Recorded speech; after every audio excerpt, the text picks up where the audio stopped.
Bonjour et bienvenue dans l'hebdo du 14 septembre.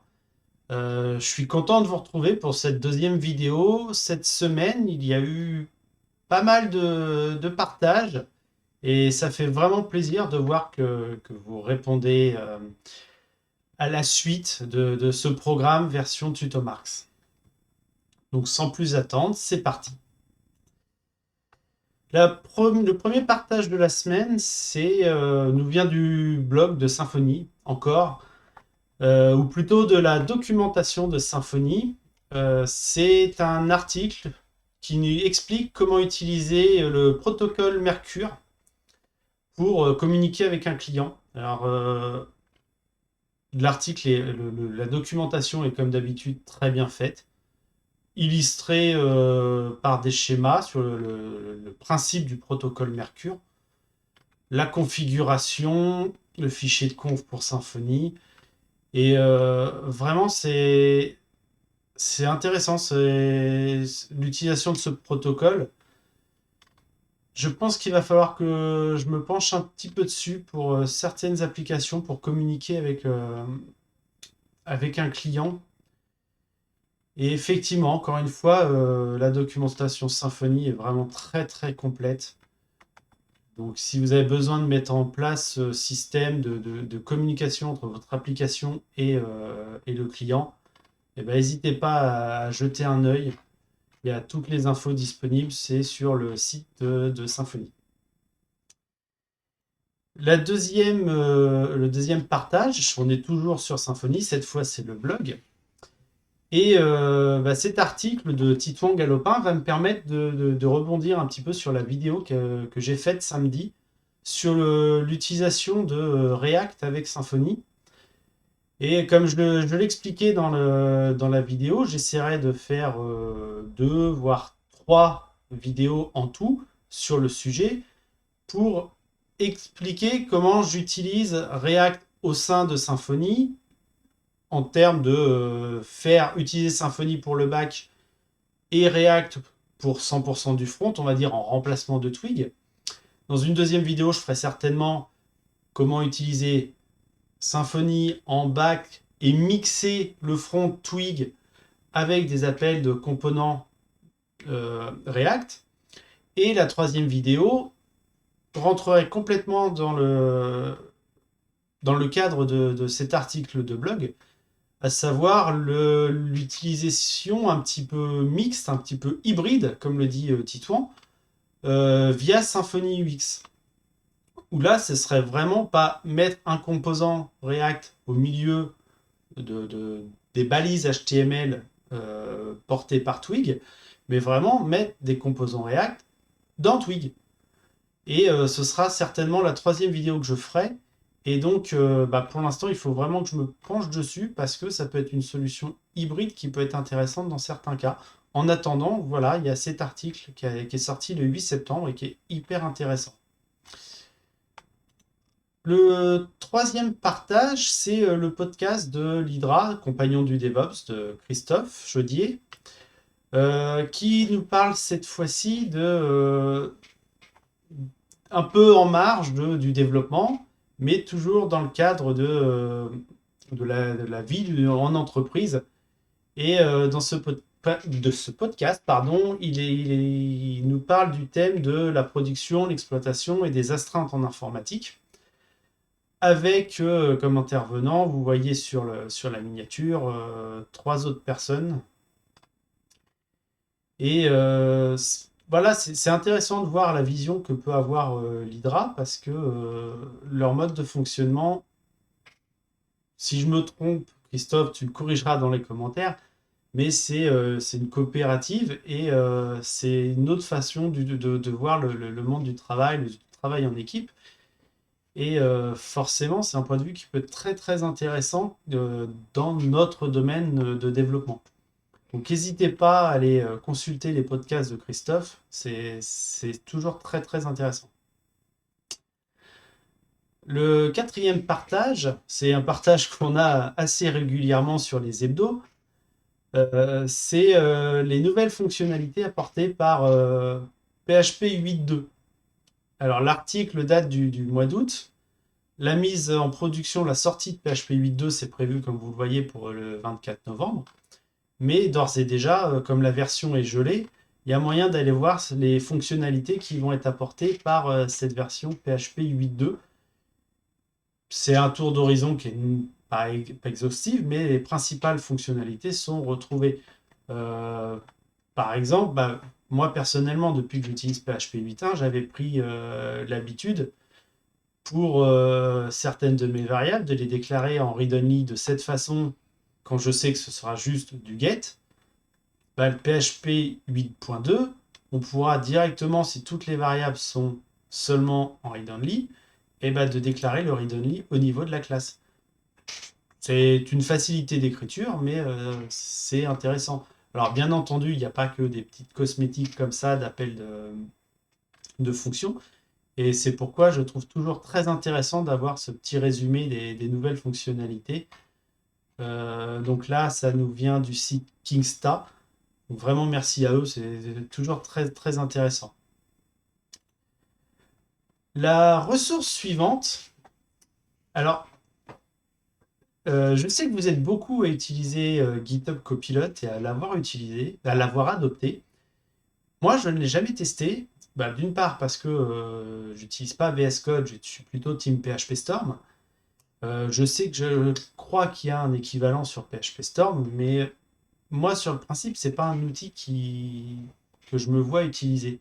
J'aurais peur de la pollution visuelle qui peut être apportée par GitHub Copilot. Et justement, cet article de blog, du blog de GitHub, explique un petit peu et nous montre des chiffres de développeurs, et ça, je trouve ça très, très intéressant, de développeurs qui disent utiliser GitHub Copilot dans leur développement, comparé à d'autres qui ne l'utilisent pas. Et les chiffres sont là pour dire si... c'est pas un panel qui est très important, mais typiquement, là, sur des tests qui ont été faits, 45 utilisateurs utilisent GitHub Copilot contre 50 qui ne l'utilisent pas. Et on voit que ceux qui l'utilisent ont fini plus rapidement et ont fini surtout. Est-ce qu'il faut y voir vraiment un réel gain de productivité? Je sais pas. Franchement, je ne saurais pas dire. Il faudra qu'un jour je le teste quand même. Mais je trouve l'article est bien fait et montre à l'usage l'intérêt, il faut le dire quand même, l'intérêt de GitHub Copilot. La ressource suivante, c'est une ressource de Mozilla qui explique ils ont passé leur doc en 100% Markdown, ils expliquent le pourquoi, ils expliquent le comment, les contraintes qu'ils ont rencontrées et surtout c'est le pourquoi ils sont passés sur du 100% Markdown alors qu'avant ils étaient sur du HTML. Leur article est très bien fait. Ils montrent pas à pas les problèmes qu'ils ont rencontrés et comment ils ont solutionné et le résultat final de cette migration. Et encore une fois, c'est un retour d'expérience. J'aime beaucoup les retours d'expérience. Je pense que j'en partagerai très souvent. En plus, là, c'est partagé par la team Mozilla. Bon, c'est quand même, merci à eux. Et donc, vous retrouvez tout le processus de cette migration et les explications qui vont autour. Donc, je vous invite à aller le consulter. C'est encore une fois très intéressant. L'article suivant, ça nous vient du blog de Mac Corbin, qui nous parle de l'utilisation d'environnements de test à la demande. Il se pose la question de savoir si c'est une bonne ou une mauvaise idée. Alors tout d'abord, il fait un petit rappel sur ce qu'est l'environnement de test, quand est-ce qu'on l'utilise en tant que développeur. Et il répond à la question en expliquant quels sont les problèmes justement de ce type d'environnement à la demande. Et il propose des alternatives, il ouvre sur des alternatives.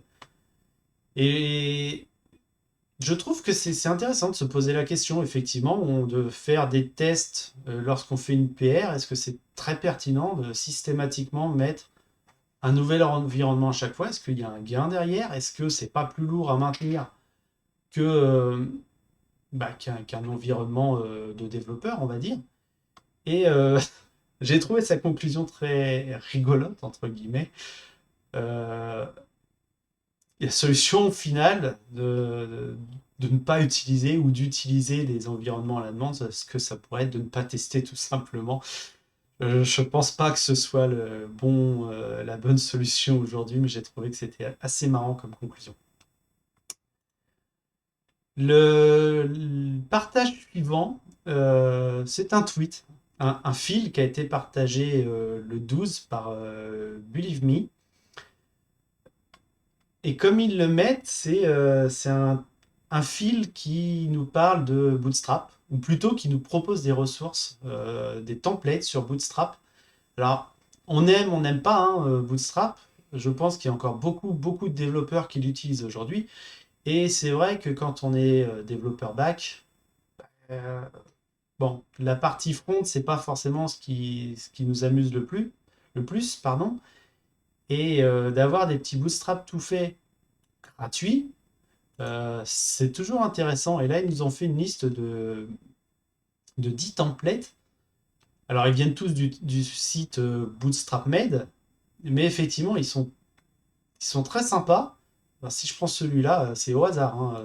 Vraiment, je les ai regardés moi chez moi ce matin.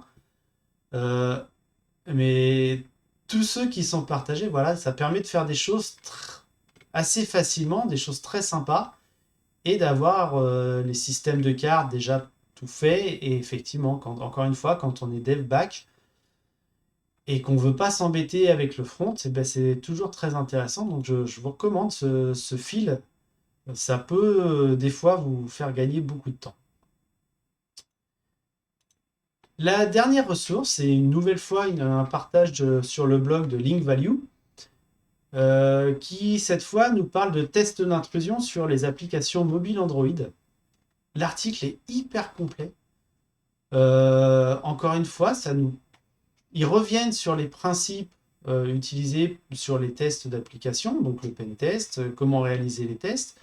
C'est très détaillé, il y a des articles de loi, il y a des exemples, et il y a surtout des solutions proposées sur justement comment réaliser ces tests sur mobile. Alors j'avoue, je ne suis pas développeur mobile, donc pas du tout développeur Android, mais je pense que les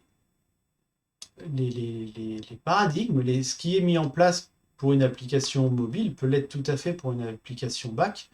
Et je trouve l'article très intéressant et je vous invite vraiment à aller le consulter et en même temps à aller consulter le blog de League Value parce que il y a toujours de très bonnes choses qui y sont partagées et régulièrement, que ce soit dans l'ancien hebdo ou dans le nouveau, on partageait leurs ressources. Donc merci à eux parce que ça fait toujours du bien d'avoir des articles de qualité comme ça. Donc voilà, on a fait le tour pour les partages de la semaine. Je vous rappelle que pour partager, n'hésitez pas, ça se passe sur le site de Tutomarx. En haut, vous avez le petit bouton hebdo, partager une ressource. Et à partir de là, vous pouvez venir mettre le lien que vous souhaitez partager avec son URL, un système de tag, une langue. Et si l'article que vous partagez est intéressant, il sera peut-être dans un prochain hebdo.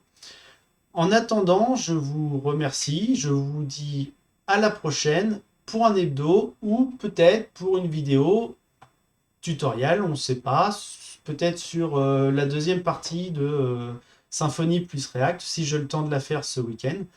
En attendant, je vous souhaite une bonne fin de journée. À la prochaine!